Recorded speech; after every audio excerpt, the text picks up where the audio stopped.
The boardroom stretched before Damien Cross like a battlefield dressed in mahogany and glass. Rain hammered against the floor two-ceiling windows, creating shadows that danced across the faces of 12 board members who sat in judgment of his future. Hello everyone. Before we dive into today's intense story, I have a small favor to ask. Please hit subscribe and turn on the notification bell so you never miss our channel's new dramatic stories. It's quick, free, and the best way to support us. Your support means everything. Where are you watching from? Drop your city or country in the comments below. Thank you so much. Now let's return to our story, where Damien's life is about to change forever. At 35, Damien had built Cross Industries from the ashes of his father's mistakes into a billion-dollar empire. But tonight, everything he had fought for hung by a thread. And the man holding the scissors was his own uncle. Vincent Cross slid a manila envelope across the table. It landed in front of Damien with a soft thud that echoed like a gunshot in the silent room. "Open it," Vincent said, his voice cold as winter steel. Damien's fingers trembled slightly as he lifted the flap. Inside were photographs. His breath caught in his throat. They showed him 3 years ago, broken and bleeding on a dark road, being helped by a young woman. But these were not the only photos.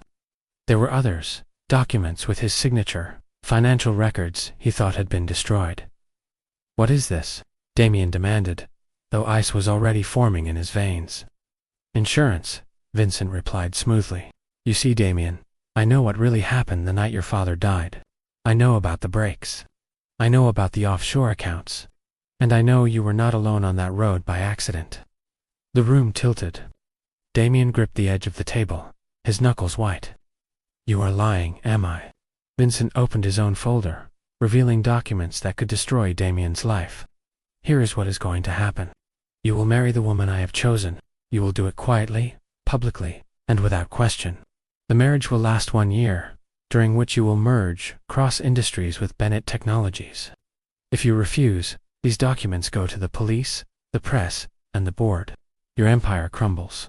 Your mother loses her medical care, and you go to prison for manslaughter." Damien's mind raced. His father's death had been ruled an accident. The investigation had closed years ago.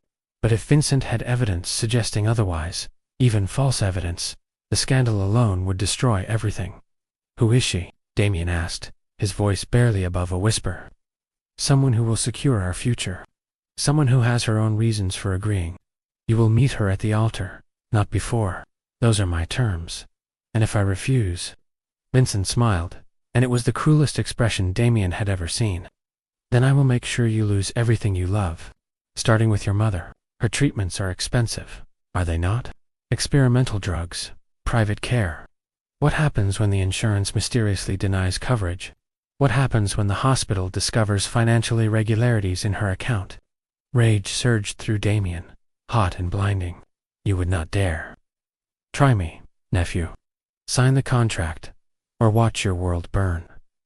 The attorney slid the marriage agreement forward. Damien stared at it, seeing not just words but chains. The terms were worse than he had imagined. Public appearances at major events. No contact with the bride before the wedding. Consummation of the marriage. Complete financial merger of assets, but buried in the fine print was something that made his blood run cold. In the event of breach of contract or death of either party, all assets transfer to Vincent Cross, acting executor. This was not just a forced marriage. This was a trap. And somehow, the bride was part of it. Damien picked up the pen. His hand shook, not with fear, but with fury. He signed his name in bold strokes, each letter a promise to himself that he would find a way out of this nightmare. "Excellent," Vincent said, collecting the documents. "The wedding is in 5 days. I suggest you prepare." As the board members filed out, Damien remained seated, staring at his reflection in the dark window. Lightning flashed outside, illuminating his face, haggard and haunted. He looked like a man condemned.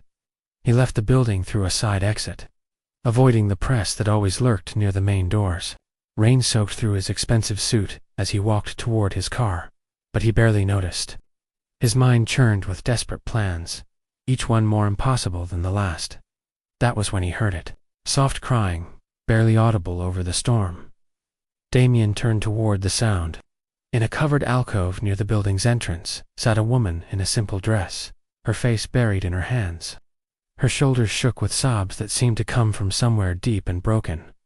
He should have kept walking. He had enough problems without adding a stranger's grief to his burden. But something about her posture, the way she held herself together, even while falling apart, pulled him forward. "Are you all right?" he asked, his voice rough. She looked up, startled. Her eyes were red and swollen, but they were also the warmest eyes Damien had ever seen. For a moment, they simply stared at each other, recognition flickering like a candle in a dark room. "I am sorry," she whispered, standing quickly and gathering her purse. "I should not be here." "Wait," Damien said. But she was already running into the rain, disappearing into the storm before he could stop her. He stood alone in the alcove, something nagging at the edges of his memory. Those eyes. He had seen them before, but where? His phone buzzed. A text from an unknown number. "She is the one. 5 days. Do not try to find her, or the deal is off." Damien's heart hammered against his ribs. Vincent was having him watched, every move monitored, every action controlled. He was a puppet, and the strings were tightening. But as he climbed into his car, another message arrived. This one was different. "You are in danger. Trust no one, especially not your bride." The phone went dead before he could reply. Damien sat in the darkness of his car, rain drumming on the roof like a countdown. 5 days until the wedding. 5 days to uncover the truth. 5 days to save himself from a trap he still did not fully understand.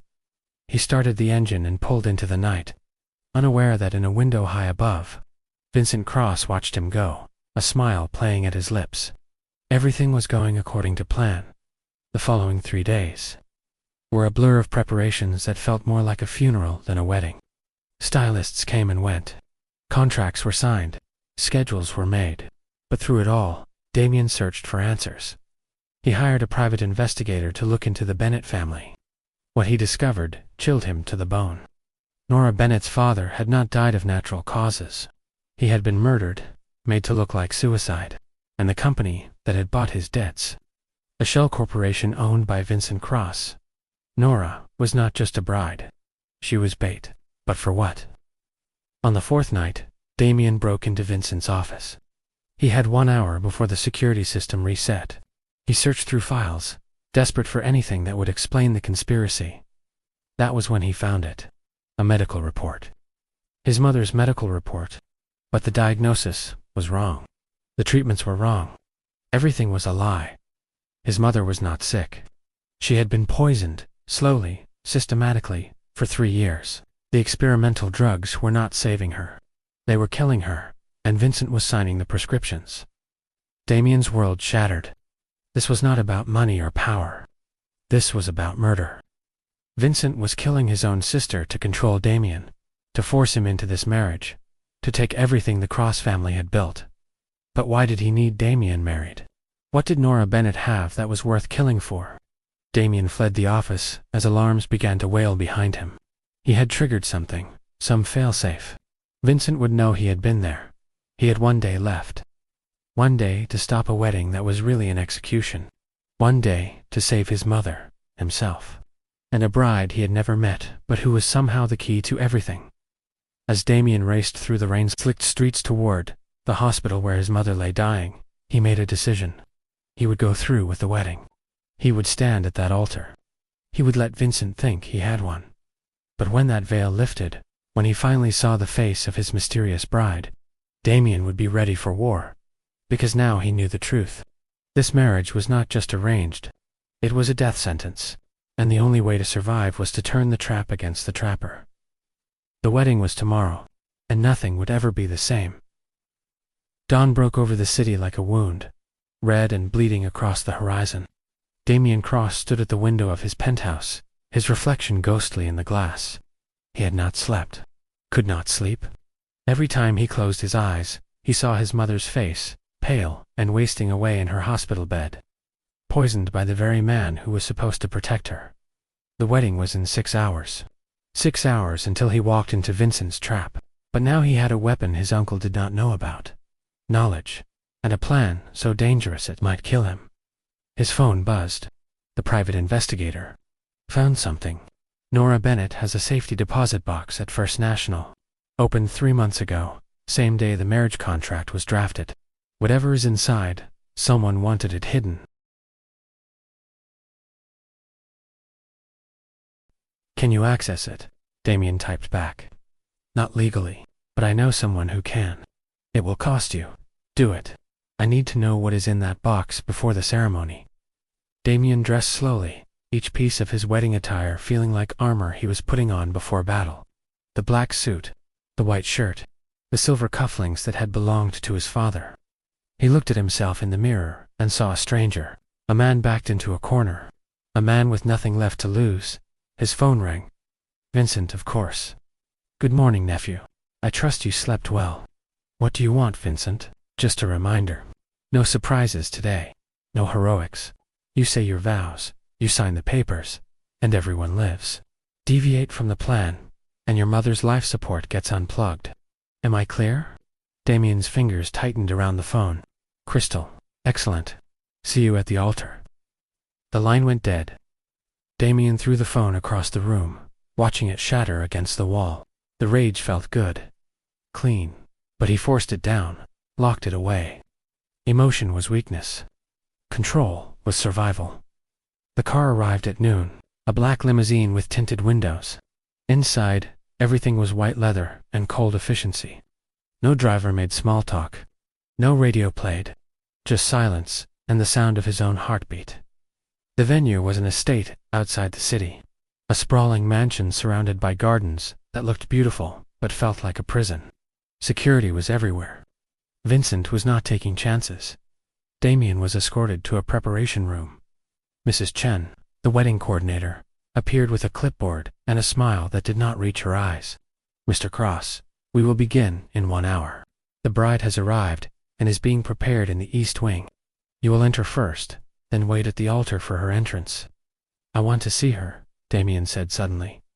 Mrs. Chen's smile froze. That is against the agreement, sir. The families were very specific. I do not care what the families want. I want to see my bride before I marry her. I am afraid that is impossible. Damien stepped closer, his voice dropping to a dangerous whisper. Tell Vincent that if he wants this wedding to happen, I see her now. 5 minutes. That is all I am asking. Mrs. Chen hesitated, then nodded. I will ask. She left, and Damien waited, every second, stretching like hours. His phone, what was left of it, lay in pieces back at the penthouse. He was cut off, isolated. Exactly where Vincent wanted him. The door opened. But it was not Mrs. Chen. It was a young man, maybe 25, with Nora Bennett's eyes. Her brother Owen. You are Damien Cross, Owen said. It was not a question. I am.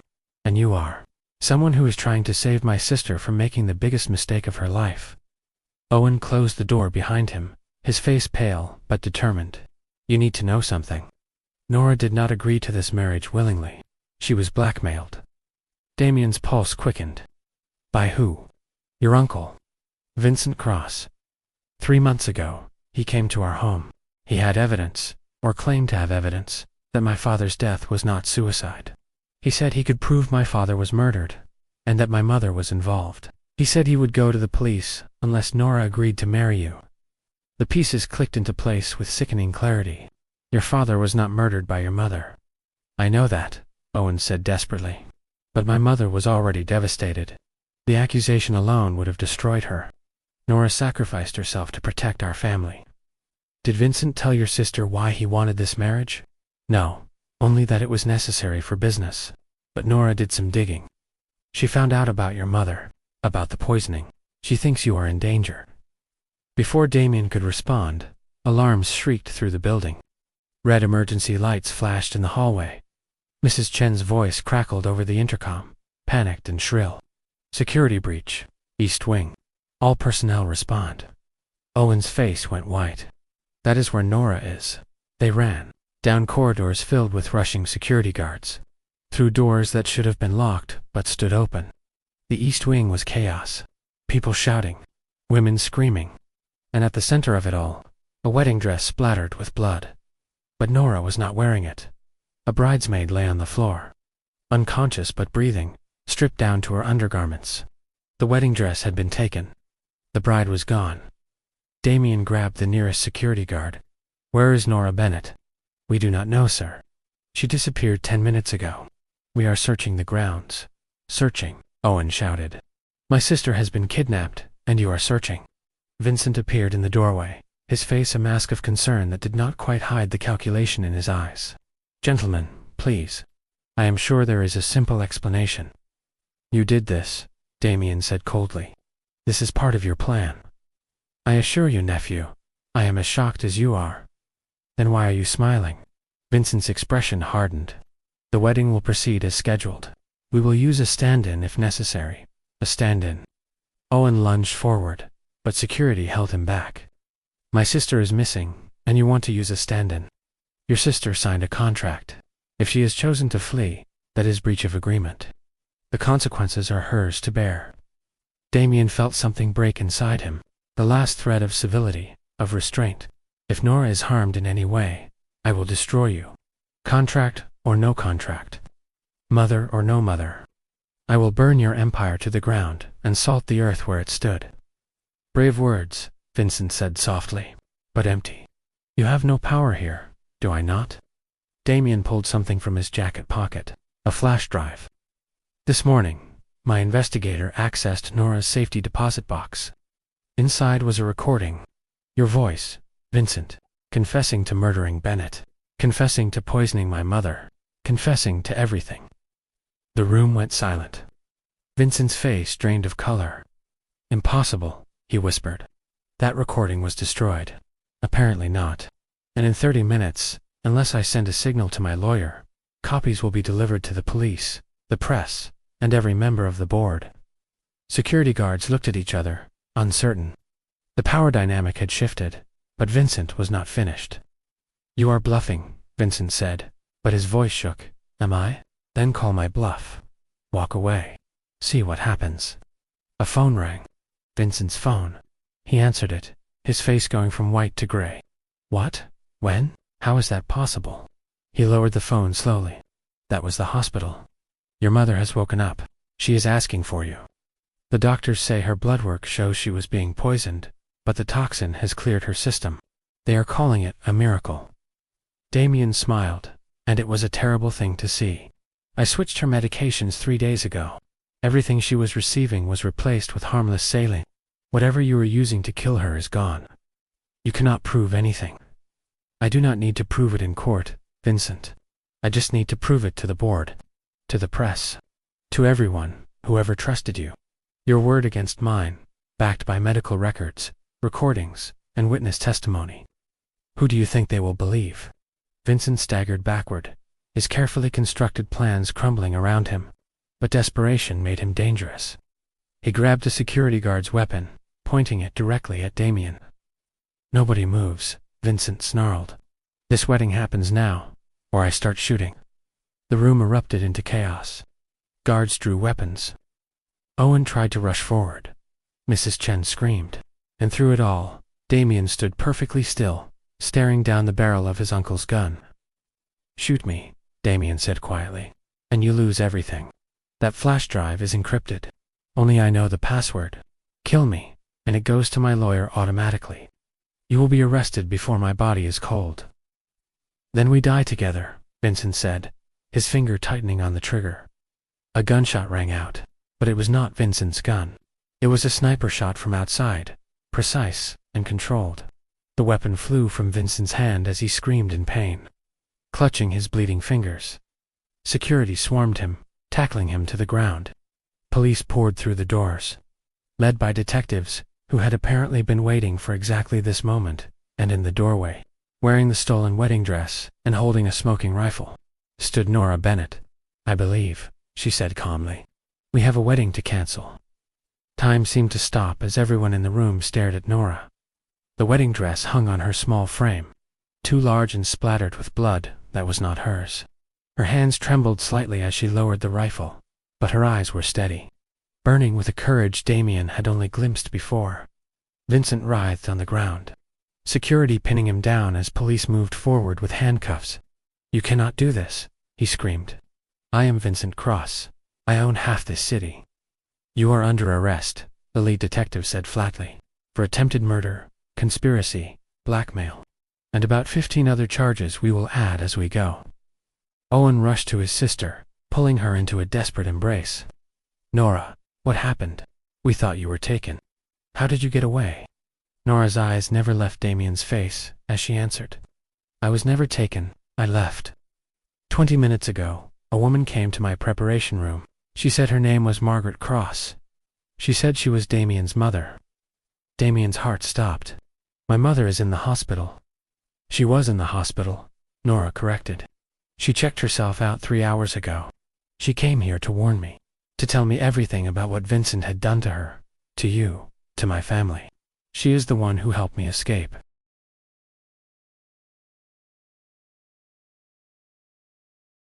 As if summoned, a woman appeared in the doorway, leaning heavily on a cane, but standing tall despite her obvious weakness.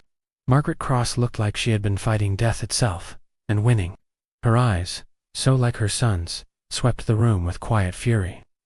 "Hello, Vincent," she said softly. "Surprised to see me alive." Vincent's face contorted with rage and fear. "You should be dead. The dosage I gave you should have killed you weeks ago." "Confession number 1, the detective said, nodding to an officer who was recording everything. Margaret moved slowly into the room, each step an act of will. "I have been awake for longer than you know, brother, playing dead, waiting for the right moment. While you thought I was unconscious, I was gathering evidence, recording conversations, documenting every poison you slipped into my fore." She reached into her pocket and pulled out a small recording device. "I have everything, Vincent. Your plans to kill me, your scheme to force Damien into marriage, your murder of Robert Bennett, all of it." "Why?" Damien asked, his voice breaking. "Why did you let me think you were dying?" Margaret's eyes filled with tears. "Because I needed Vincent to believe his plan was working.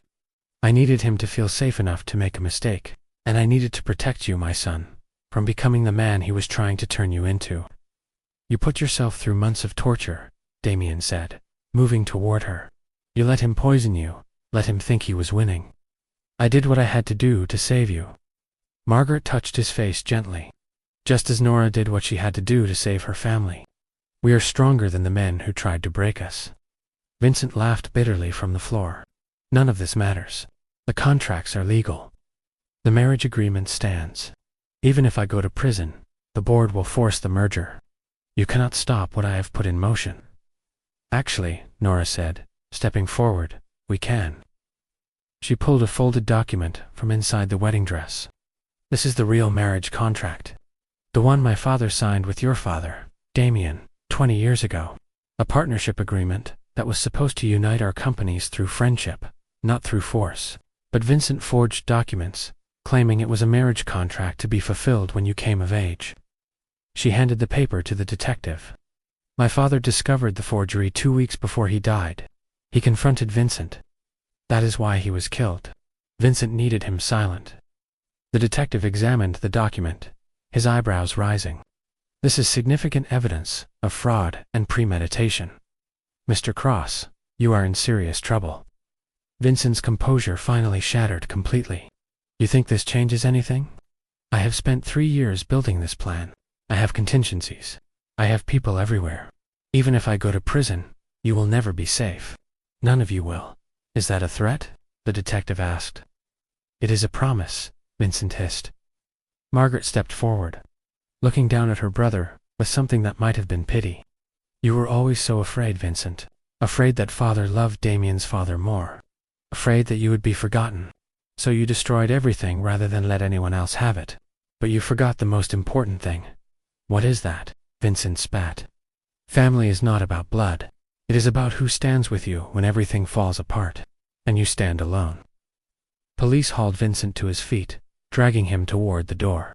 He fought against them, screaming threats and curses until his voice faded into the distance. When he was gone, silence fell over the room like snow. Guests who had hidden during the confrontation slowly emerged.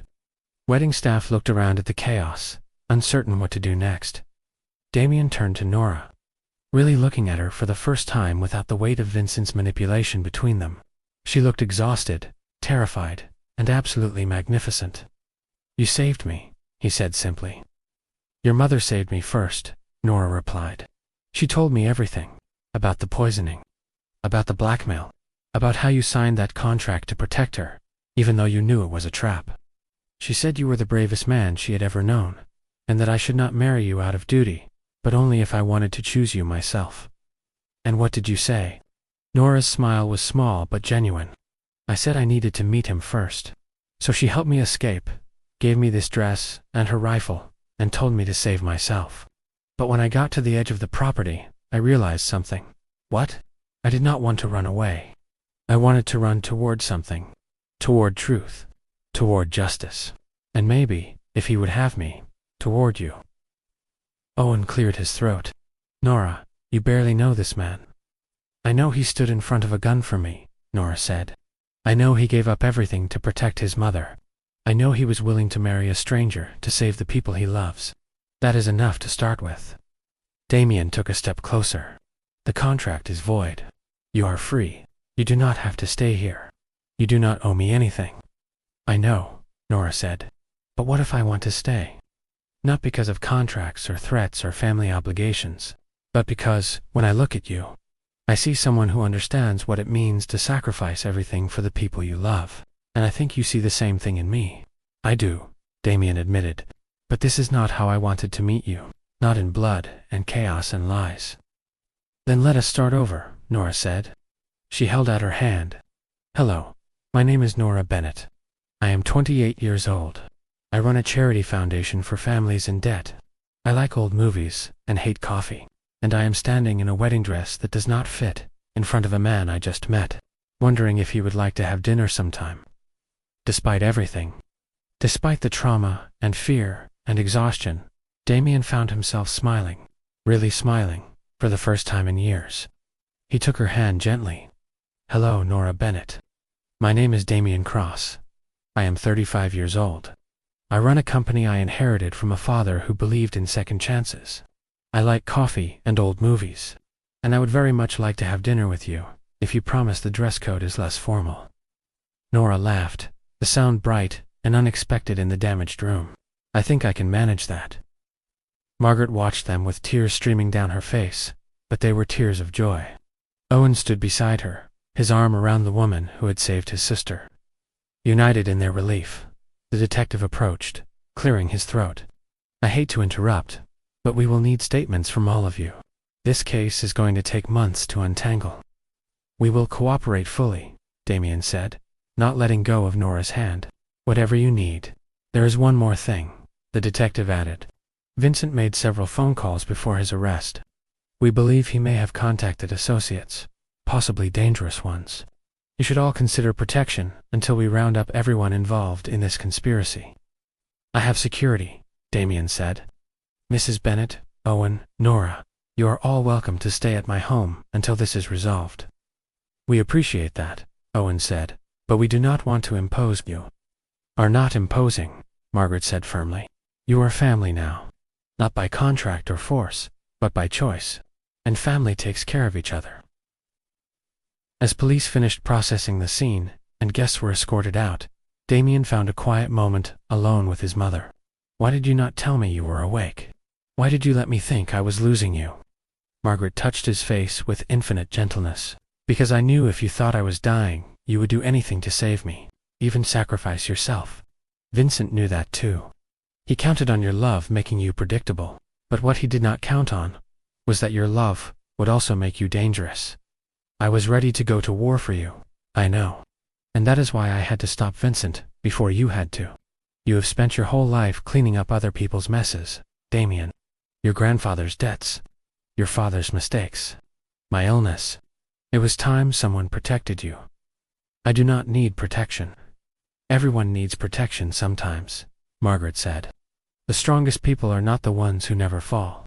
They are the ones who let others catch them when they do." She glanced toward Nora, who was speaking quietly with the detective. "She is special, that one. She could have run. Instead, she stayed and fought. That is the kind of partner you need, son. Someone who runs toward danger with you, not away from it." "We just met, Mother," under the worst possible circumstances. Your father and I met during a corporate hostile takeover. He was trying to save his company. I was the lawyer sent to dismantle it. We spent 6 months fighting each other in court before we realized we were in love. Sometimes the best relationships are forged in fire. Damien smiled. Is this your way of giving your blessing? This is my way of saying, do not let her go. Life is too short and too fragile to waste time on fear. Take the chance, Damien. Choose happiness.